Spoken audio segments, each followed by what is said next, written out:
Jai Sriman Narayan.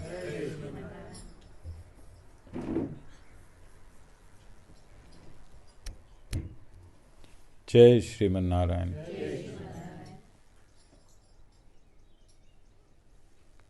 Jai Sriman Narayan.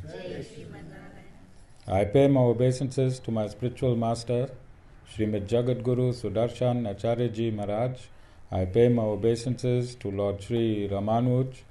I pay my obeisances to our Purva Acharyas. I pay my obeisances to our 12 Alvars. I pay my obeisances to Mother Lakshmi, and I pay my obeisances to Lord Sriman Narayan. I welcome all of you physically here at the Sri Narayan Dham in Durban, South Africa. I welcome those that's watching this discourse locally, nationally and internationally, and I welcome in advance those that's going to be watching this discourse when it is posted on YouTube and various groups from around the world subsequently. We continue on our topic, the significance of a guru, and I want to unpack, as per the guru principle, what happened last week, and also I want to answer some questions that were put from disciples and associates. So, quickly, I want to explain in a very simple analogy how we need to perceive Guru and transcendental knowledge. So, our body is comprised of five senses. Our body is composed of 5 senses. Then that's located in the gross body. Then we have the mind, which is the commander-in-chief of the senses. In fact, the senses are 10, and the 11th sense is the mind. There's 5 senses and 5 senses that activate our body, our motor senses. And then we have the intellect. And above the intellect, we have the ego. And above the ego, we have the soul. So it is common knowledge then when somebody praises himself continuously and puts himself in a high pedestal, then we say that person has ego. Is it common knowledge? Yes, especially Hindus. When somebody praises himself for his accomplishments, then we say ego. So, ego means identity. Ego means identity. And when somebody praises themselves in terms of their body and material accomplishments, we say that person has ego, meaning that person has false ego. And false ego means when the soul identifies itself with the body. When the soul identifies itself with the body, and through this identification praises that body and the accomplishments of that body, is called false ego, or we use it as ego.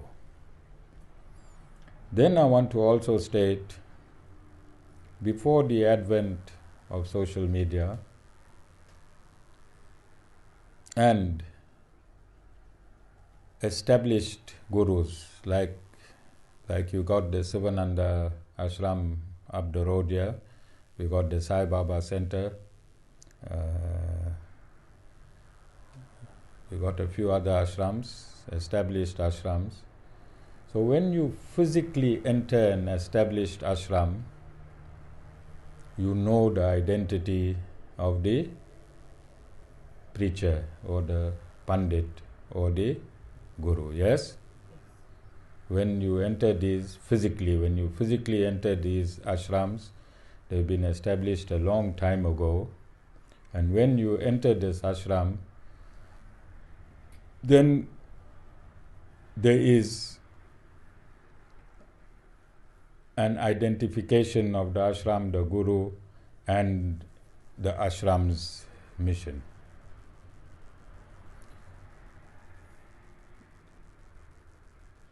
So when you enter these ashrams,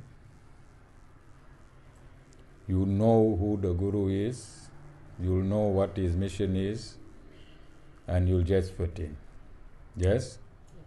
So even today, even from the Sri Sampradaya, if you go on Facebook, then you'll see in the north of India that gurus will start preaching from the Srimad Bhagavatam. Have you all noticed that?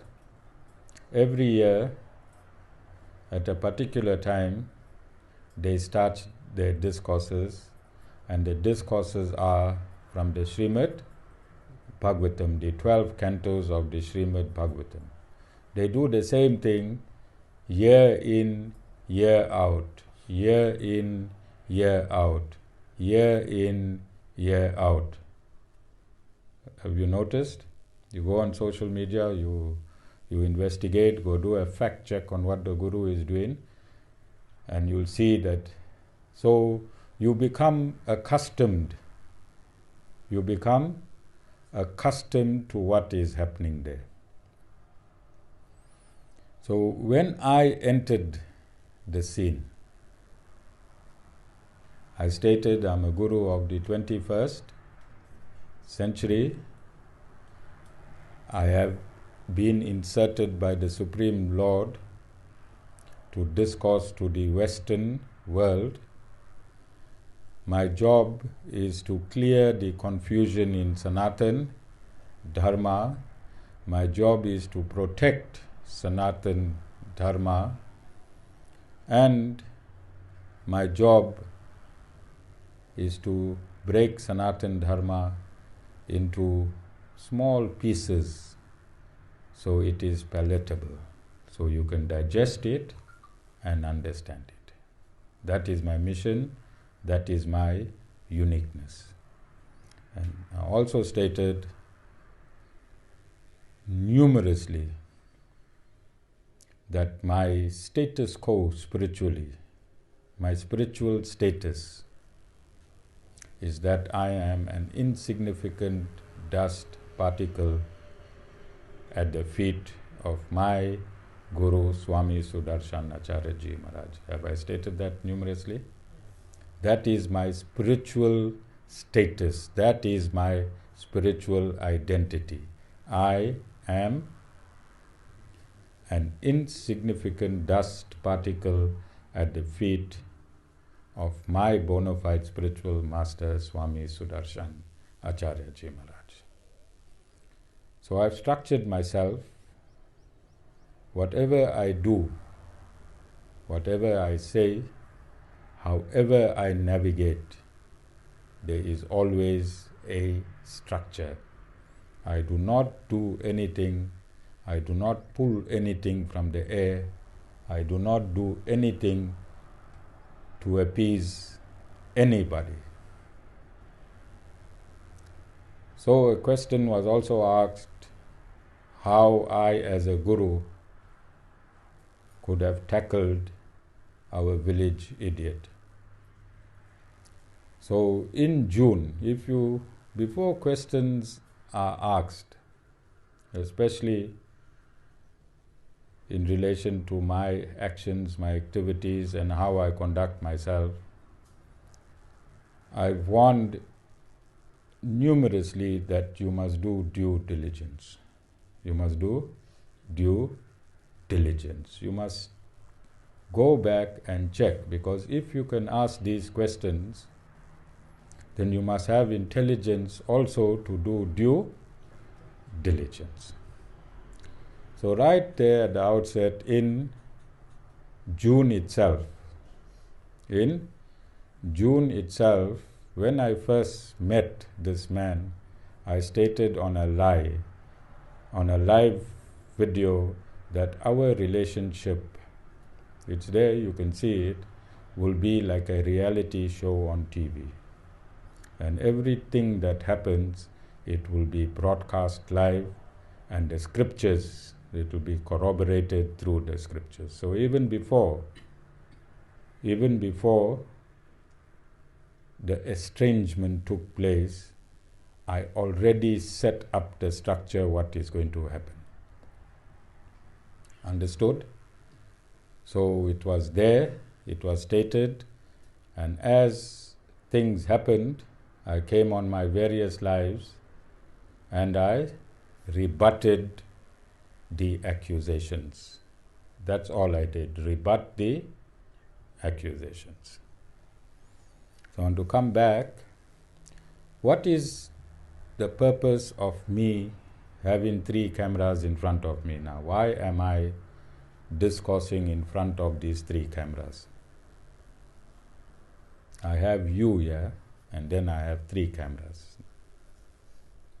What is the purpose of me discoursing in front of the 3 cameras? These 3 cameras is taking this image, and it's now on social media. Why am I using social media? Why does anyone use social media? What is the purpose of social media? To advertise what I am doing. To advertise what I am doing. So I'm using my brains, so to speak. Gurus of yore, if their mission was to preach to the Western world, what did they do?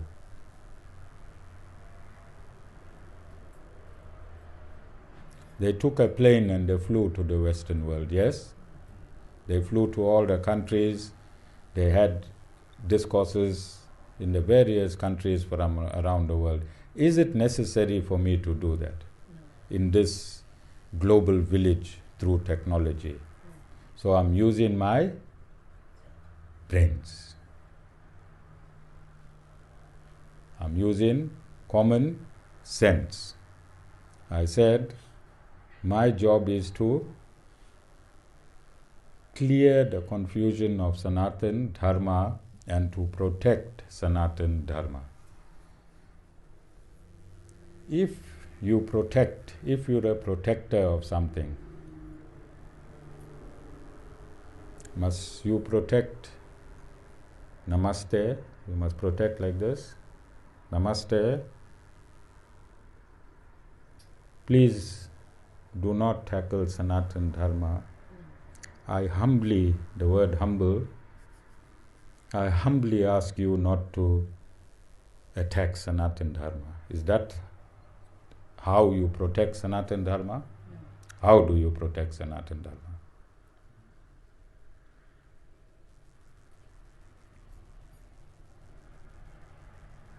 How do you protect anything? If you're a protector of anything, how do you protect? What type of character you must have? You have to be strong.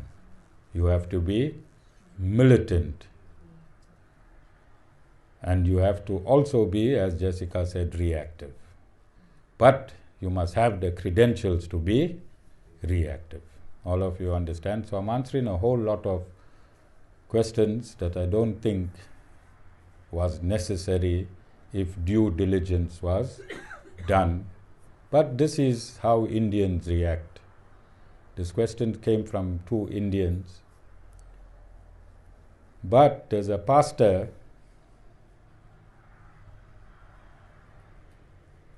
that said Lord Shiva is a demon. And I posted it on my page, and I went on that page.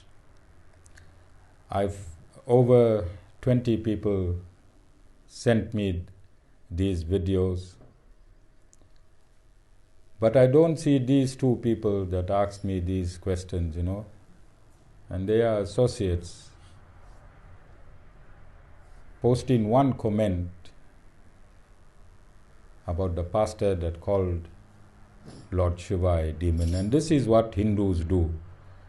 They perceive to know everything, because one of them said they have read the scriptures, have been with Sai Baba from childhood to adulthood.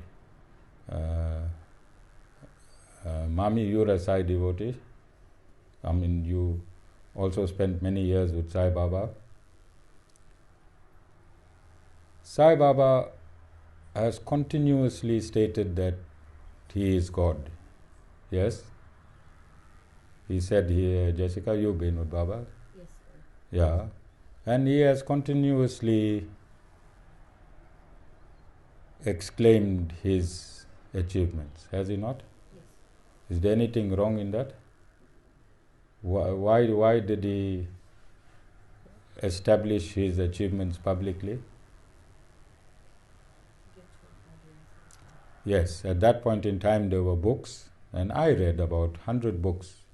And I didn't want to read books from Indians because they would be biased. I read books by whites on Sai Baba. If you go into the library, there's a couple hundred books there, and all these whites had the experience with him, and they went and wrote their own books. But I've also read, and I got in the back here, hundreds of his discourses where he establishes his identity and his accomplishments. Sri Satya Sai Baba does that. Yes? Yes. Yes. So this person is querying, why am I establishing my credentials and my accomplishments? I'm on social media. If I did not establish my accomplishment on Facebook, I think about 5-6 years ago, I said the word impossible does not exist in this ashram. Shanti won't be here and Hemita won't be here. Shanti found me on Facebook. Yes, Shanti? Yes, Spirit. Yes. And if I did not establish my credentials and my accomplishment, Shanti and Hemita would not have been in this ashram today. And just like them, many people came through Facebook. Many people in this ashram came through Facebook. And thousands more are going to come through Facebook. You understand? Now the quality of a person trying to ask these questions of a guru, you say you've got a spiritual grounding, then what quality of a person will technically try to undermine the guru's credentials and accomplishment? You understand what I'm saying? What type of person would want to do that? So we will continue to give our credentials. You see, as soon as that pastor's blasphemous video was released, I had over 20 people WhatsApping me that video. About 10 of them unknown. They found me from somewhere. Why would they do that?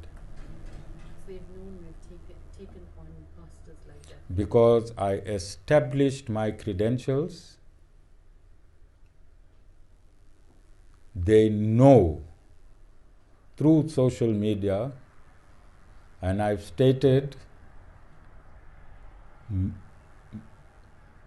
militantly, and I'm stating it again here now in this discourse, if you touch the toe of Sanatan Dharma, I'll bash your head with the Vedas. That if you tramp the toe of Sanatan Dharma, I will bash your head with the Vedas. This person did not like this, what I said. This person did not like this, what I said. If you tramp the toe of Sanatan Dharma, I'll bash your head with the Vedas. Is this person a real Sanatan Dharmi? If a guru can come out from somewhere and say he wants to protect Sanatan Dharma, which you profess to have been your whole life and you know the scriptures, then why must you be upset if the guru says such a good thing? Because no other guru has come out in the world and said this. No other guru has come out in the world and said this. If you're a Sanatan Dharmi, you should be proud that there is a guru that broke the chains of being conservative, and he has come out and he has stated. So look at this pastor. According to some reports that I saw and was sent to me, he's the sixth pastor in 3 years. Sixth pastor in 3 years in his congregation in front of her live like this. See my live? In front of her live like this. He said Lord Shiva is a demon.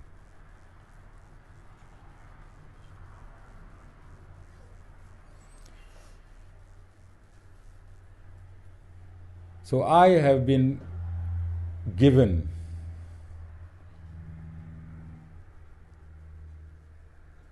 I've been invited. So another thing about me and the Sri Narayan Dham. I never jump into anything. I don't go anywhere. I don't associate myself with anyone or any institution unless I am legally invited.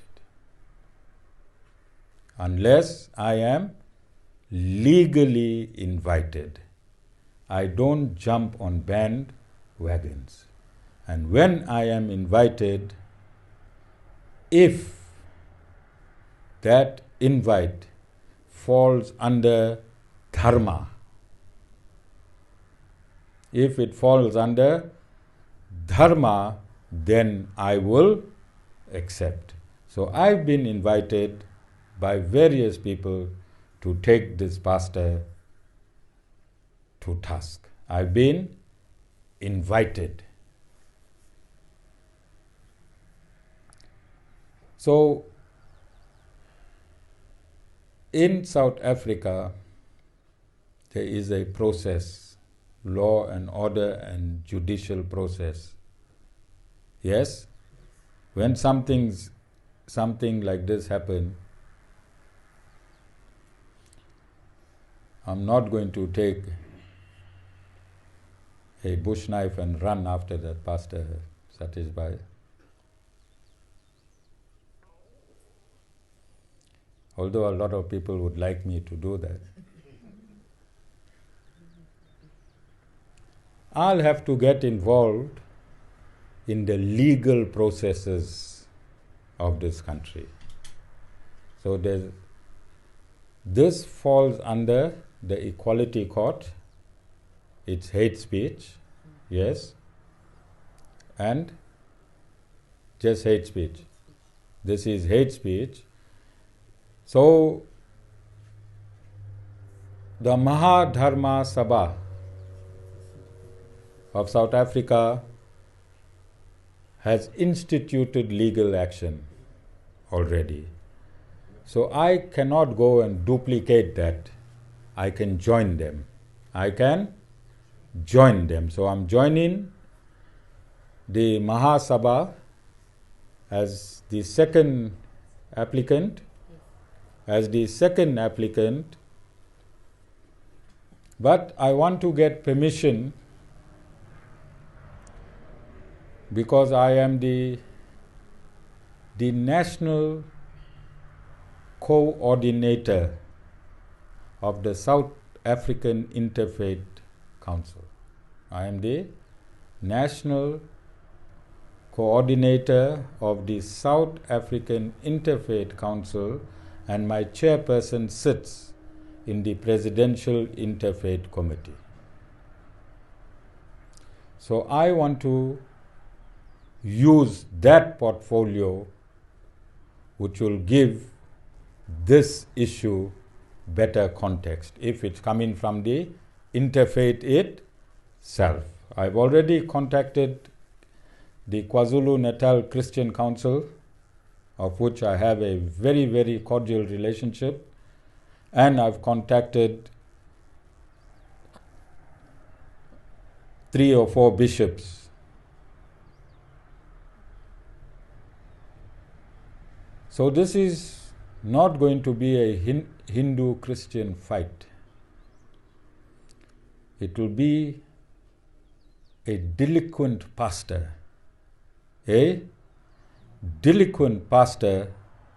That's going to be rectified by Christianity and Sanatan Dharma together. I want you to picture this.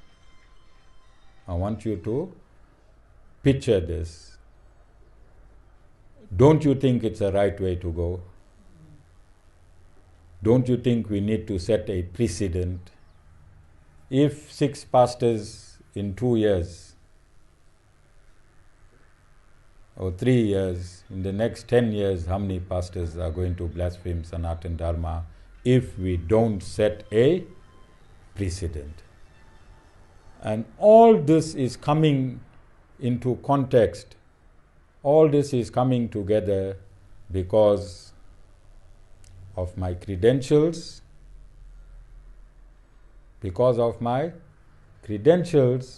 and because of our achievements. Yes or no? Yes. Yeah, if you go on TikTok, you see me bashing pastors. You see me bashing Zakir Naik. You see me bashing anyone who points a finger at Sanatan Dharma. That is my job. I'm a guru to do that. That is my function. My function is also oneness, to bring Christianity, Islam, Buddhism, Judaism, bring all the religions together. Have I done that successfully this far? Yes. If my credentials and my achievements were not in the public domain, you think I could have been appointed as the national coordinator of the South African Interfaith Council if I didn't have a CV? Is my credentials and my achievements, is it not my CV? Is it not my CV? I was appointed to this position. That means I had to be checked thoroughly to see if I fit. Do you know what an esteemed position national coordinator is, Pat? Especially of an interfaith organization. My job is to go around the country and get all the religions together. Basically, that's my job. You think that's an easy task? Yeah, in KZN it's okay, I'm known. I have to go around the country now and get people, religious people, together and on board. So you have to have credentials. Somebody would have had to see our achievements so that I could have been appointed at that level. Okay, so I fixed that up. Coming to last week's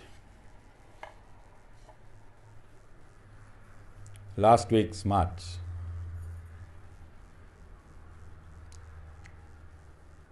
Again,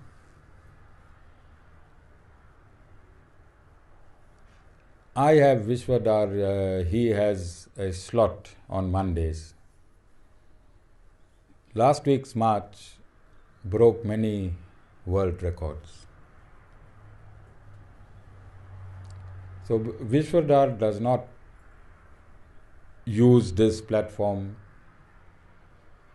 to extol his Guru or the achievements of the Sri Narayan Dham.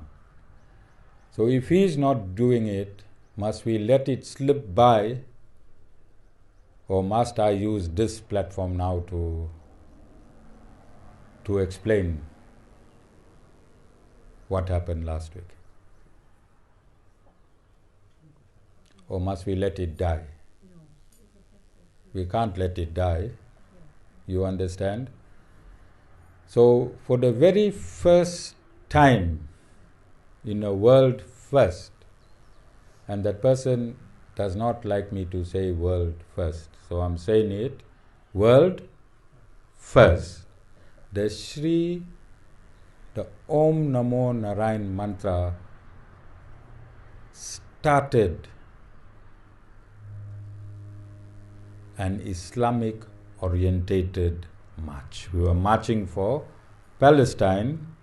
It's an Islamic orientated march, and we started with the Om Namo Narayan mantra, which was chorused by the crowd itself.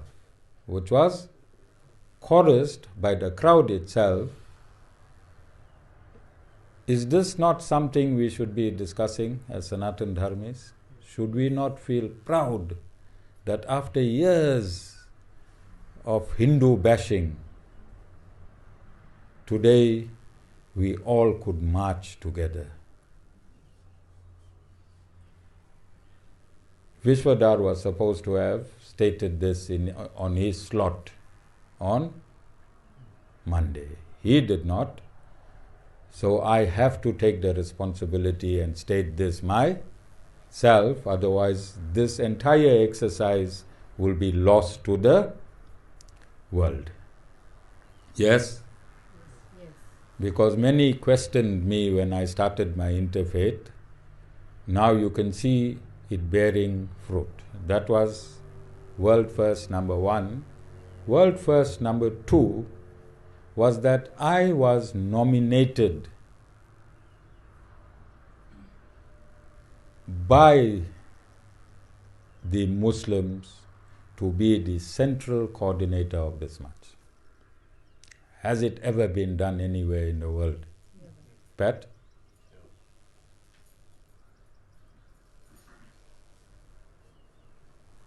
A group of Muslim executive members invited. I was still in satsang here when I got invited on my WhatsApp. When I went, as I said, I'm structured. I only do things according to protocol. I was invited.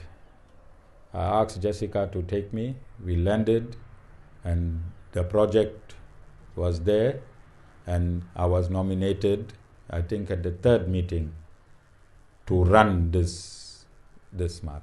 Was the march successful? Successful? Then if you look around the world,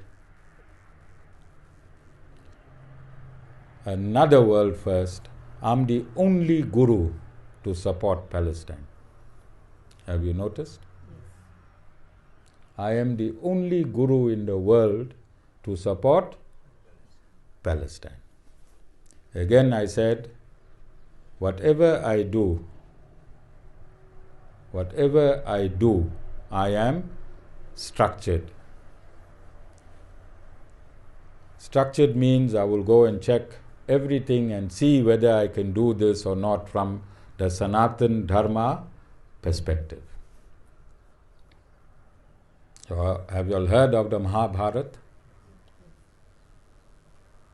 What is the Mahabharata about? What is the main theme in the Mahabharata? The Pandavas and the Kauravas. What happened between the Pandavas and the Kauravas? What was the war for? No. It was for usurping the land. The Kauravas usurped the land of the Pandavas. Kauravas unlawfully usurped the land of the Pandavas. This gave birth to the Bhagavad Gita. Yes or no? At the midst of this war, where land was usurped unlawfully, Lord Sri Krishna explained the Bhagavad Gita. And when Arjuna saw his family on the other side, he started trembling and he left his bow and arrow down. Yes? What did Lord Sri Krishna tell him? What did Lord Sri Krishna tell him? Don't be unmanly. Don't be unmanly. This is what God said when land was usurped. He said, pick up your bow and annihilate the demons. They may be your family, does not matter, for I have already annihilated them. And he showed Arjuna his universal form, that the war at Kurukshetra is already over. It's only a matter of time, and Arjuna is only an instrument. Arjuna is only an instrument. Is that not the exact scenario of what's happening in Palestine and Israel? Exact scenario. Different religion, different place. Different religion, different place. Hear me nicely now. Hear what I am about to say. Sanatan means eternal. Dharma means righteous living, principled living, and righteous principles. Please understand these two words. Sanatan, Dharma, righteous living, righteous principles. Righteous principles. Can you see any religion in there? The seed of all existing religion in the world today has germinated from Sanatan Dharma. Seed of all existing religions today that's on earth has germinated from Sanatan Dharma, or the womb of Sanatan Dharma. If that is the case, why can I not defend Palestine?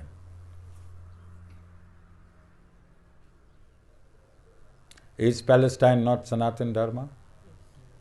Is Israel not Sanatan Dharma? Is Israel, and when I say Israel, I'm talking about the Zionists. Are the Zionists not demons? Yes, not the Jews. I'm not talking about the Jews. I'm talking about the Zionists. Aren't they not demonic? So did I have a right? Did I have a scriptural right to be the central coordinator of this march? Did I have a right to facilitate this march? Did I have a right to join my Muslim brothers? And do I still have a right, up until this story ends, to be representing Palestine according to Sanatan Dharma, Bhagavad Gita, Lord Sri Krishna's instructions himself? Remember, I took this on myself. Myself. I don't have like other ashrams, established ashrams, 20, 30 swamis to come up and back me. You understand? I took it out, I took this on myself. There was a lot of talking when I got involved in this march. There was a lot of talking when I got involved in this march. You understand? But I got time today to conclude. And I want to say again, I'm not well. I am not well. I'm up and down. I've been sleeping for the past 3 days and nights continuously. I'm only awake for this satsang. After this satsang, most probably I'll be sleeping again. But as long as I have my last breath, I will protect Sanatan Dharma. I will enlighten you on Sanatan Dharma. And I will die in the arms of Sanatan Dharma. There's not one human, and I'm going to explain to you before I conclude, there is not one human that has been born to make me go astray of my mission. Lord Sriman Narayan met Guruji in the Banghar forest. Lord Sriman Narayan met Guruji in the Banghar forest after Guruji spent 12 years in austerities and penances. After Guruji spent 12 years in that forest undergoing austerities and penances, would lions and tigers and cheetahs and all the wild animals. And I want you to Google Banghar forest. Today the government has closed it. After 6, nobody can enter that forest because there's some great things that happens inside there. But Guruji was there for 12 years, and he was not only there for 12 years. Guruji simply loved that forest. So Guruji used to go missing.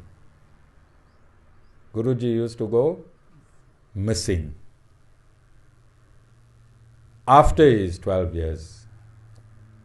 And guess where they used to find him? Where? In the Banghar forest. Guruji liked to be dug. He used to dig a 6 feet grave. He used to get people to dig a 6 feet grave. And they used to cover him for 40 days at a time.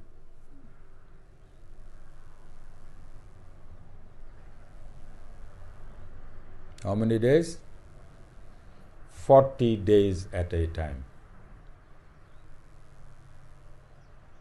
Lord Sriman Narayan gave Guruji a boon.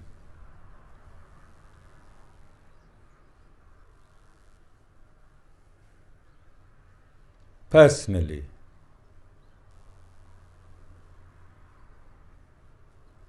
that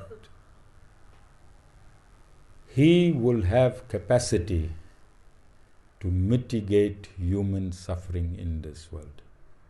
He gave Guruji a boon that he will have capacity to mitigate human suffering in this world. He never say Sanatan dharmic suffering in India. Never say Sanatan dharmic suffering in India. He said human suffering in the world. That was the boon that was given to Guruji. Did Guruji come out of India and go into the world? So that boon is still left outstanding, and that boon has been transferred to me. I am Guruji's foremost disciple in the world. Go and Google and check any one of Guruji's disciples who can match the work done by the Sri Narayan Dham. Then you will know who is you can fact check. You can fact check. So that boon of alleviating the suffering of humans in this world will go across all religion, won't it? Yes. And this is why I am heading the Oneness program. Because through this Oneness program, we can heal the world. So in terms of this pastor, we're not going to be vindictive against Christianity. We want to only hold a pastor responsible.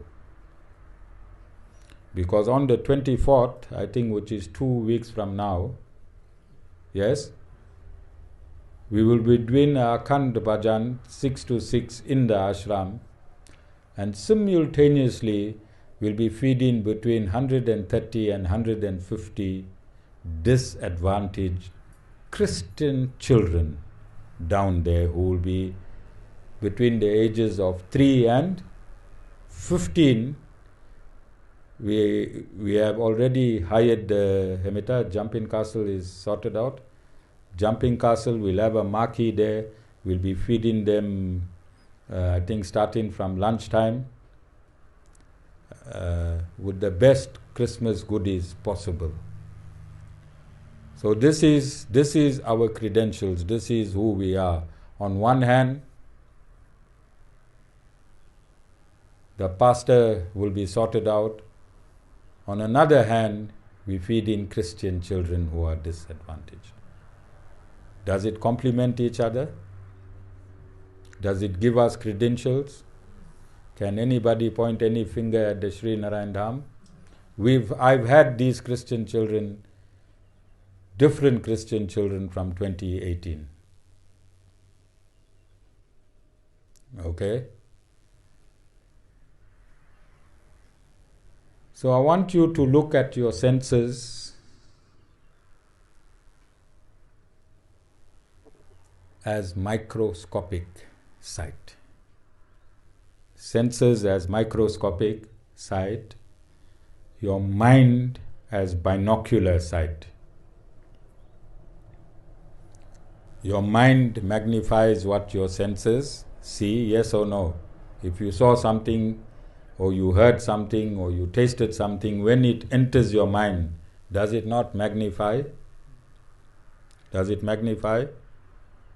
Like if you ate a nice piece of Kentucky, Rita, taste is in your tongue, senses, taste is in your tongue, you smelt it, you saw it.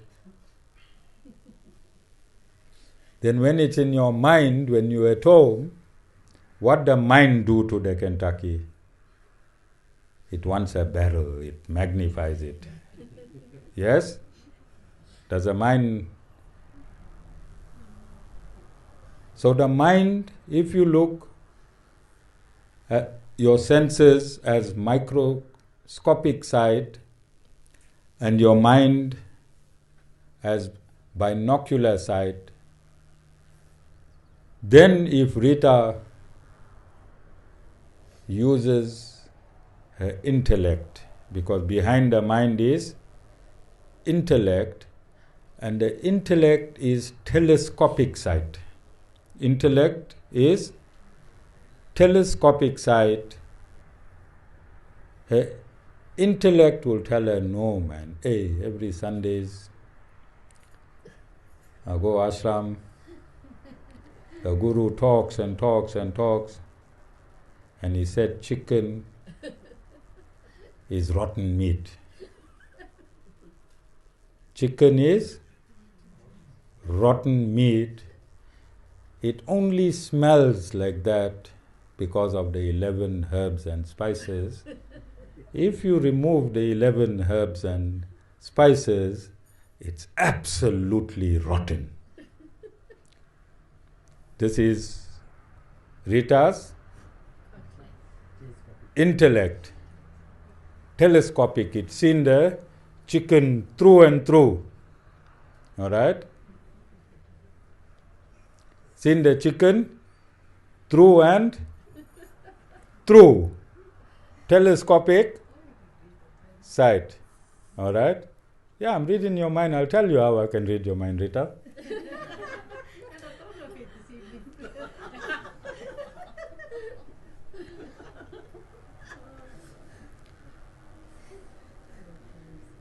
People get upset I'm establishing my credentials, Rita.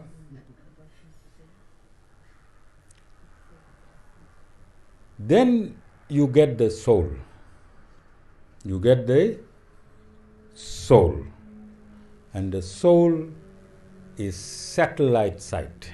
Soul is satellite sight. So the soul can see everything, everywhere, all the time.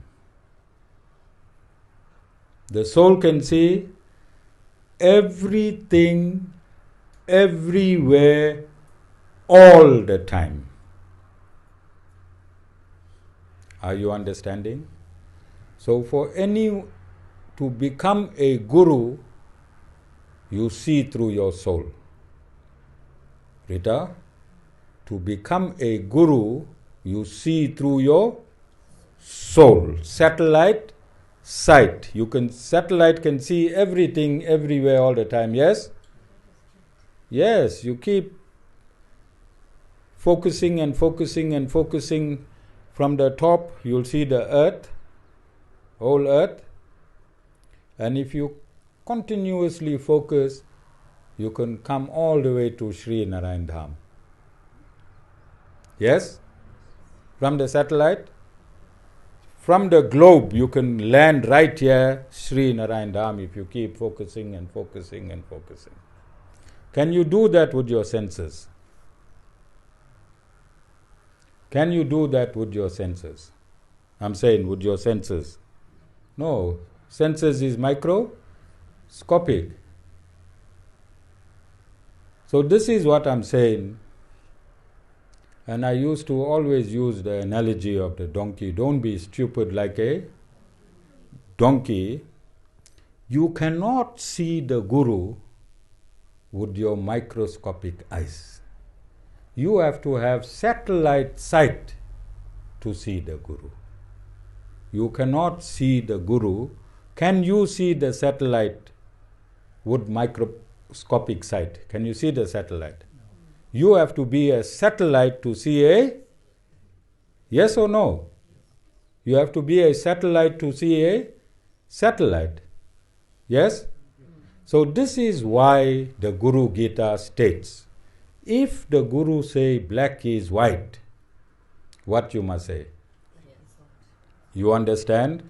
Lord Shiva is telling you, because your microscopic eyes cannot see the satellite sight. You understand?